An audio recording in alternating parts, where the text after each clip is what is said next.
Hello everyone, and welcome to the first episode of a possible upcoming miniseries called Crimson Dawn Lore, where I discuss the various topics within the Crimson Dawn historical fiction universe, like historical events, characters, vehicles, and weapons, to name a few. For today, on November 7th, 2017, we will start with the beginning of the web novel, the Latyeskovist Revolution. One more thing before we begin. This video will contain spoilers for the first 3 chapters of Crimson Dawn, so you have been warned. But before we start with the Latyeskovist Revolution itself, I thought it would be necessary to read to you the first paragraph of Crimson Dawn, to give you the setting and the world that made it possible. It has been 1 year since the Second Great Depression shook the world in 2016. Entire nations crumbled into chaos, although the worst was felt by the Russian Federation. In that fateful year, President Vladimir Putin was ousted and killed in a coup d'etat by a fascist-leaning general in the Russian army, General Viktor Kharkov.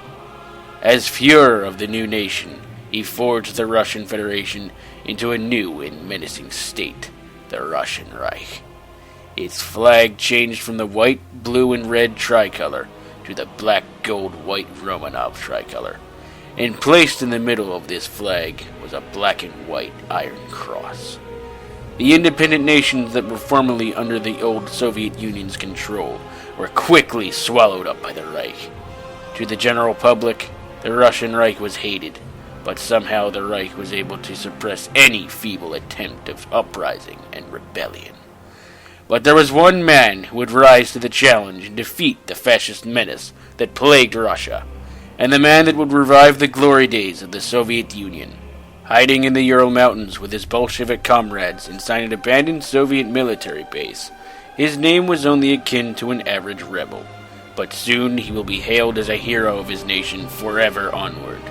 His name was Rick Latyeskov.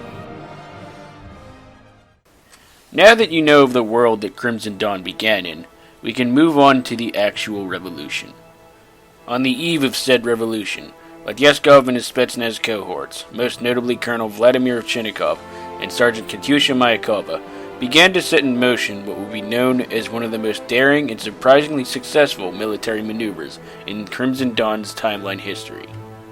Using Latyeskovist rebel cells all throughout the Russian Reich, which, as I mentioned, consisted of all former Soviet republics, Latyeskov gave the order on November 7th, exactly 100 years after the Bolshevik Revolution, for his Soviet rebel cells to incite a simultaneous mass revolution all throughout the Russian Reich. In Western Russia and the rest of the Soviet republics, these revolutions were successful. However, in Siberia, the Reich still held on.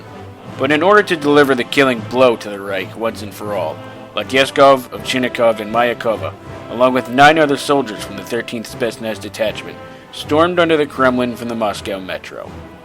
At the time, the metro was locked down due to the Latyeskovist riots all throughout Moscow.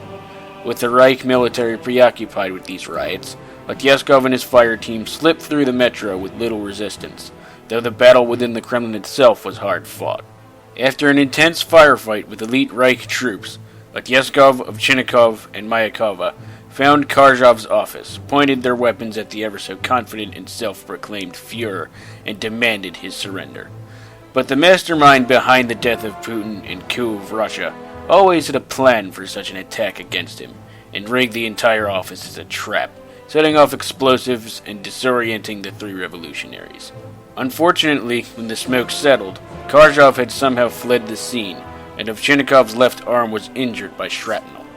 Later in the week, and after Western Russia was fully secured, Soviet intelligence had received intel that Kharkov moved the de facto capital of the Russian Reich to the port city of Magadan, and thus the battle lines of the Second Russian Civil War had been drawn across the Siberian border, and in 2018, one of the most daring counterattacks would soon commence in March of that year, the Second Battle of Moscow.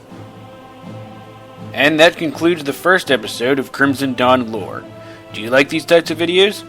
If so, what sort of topic would you like me to cover from the web novel for the next episode?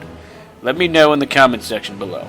I hope you enjoyed this video, and I will see you later this week.